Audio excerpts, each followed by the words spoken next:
Leahy, I got the story from you in the middle of the night. My head blew up. Please explain what you found in Georgia about the statutes and what's going on down there to make this vote even more illegal.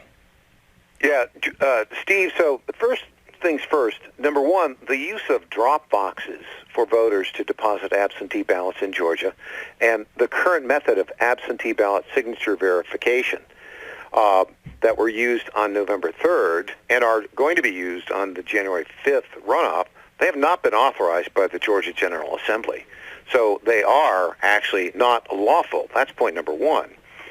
Point number two, the drop boxes themselves. Oh, that's just a small, they're not lawful. Just a tiny thing there. Keep going, Leahy. Yeah, well, this is what the lawsuit that Texas filed that the Supreme Court chose not to take. This is what they allege. It was based upon this, and it's a very strong argument. Now, what's interesting about this, drop boxes. The Georgia State Election Board, on which Secretary of State Raffensperger serves, on April 15th passed an emergency rule to allow their use during the June primary. Then, subsequently, on July the 1st, they amended that rule and passed it for an emergency rule to allow absentee ballot drop boxes. Again, not authorized by the state legislature. So that's a usurpation of power right there. Here's the kicker. Under the Georgia Administrative Procedures Act, emergency rules that can only be authorized when the governor has declared an emergency, which he did for COVID-19, automatically expire in 120 days.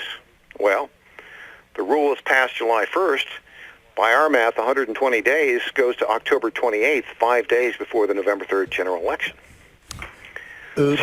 So Oops. we can't find any evidence that they officially extended that rule subsequent to July 1st or before the November 3rd election. Hold on. We only got a limited amount of time. Just repeat what you just said so the audience fully embraces this, what you found. Repeat it. The State Election Board rule that established absentee ballots, 600,000 absentee ballots were dropped off in drop boxes, that established drop boxes for use in the November 3rd election. That rule was passed on July 1st as an emergency rule. Under Georgia law, emergency rules can only last for 120 days. It expired October 28th. We've seen no public record that it was renewed subsequent to July 1st. October 28th, by the way, was 5 days before the November 3rd general election. Yep. And by the way, those drop boxes were for ballot harvesting.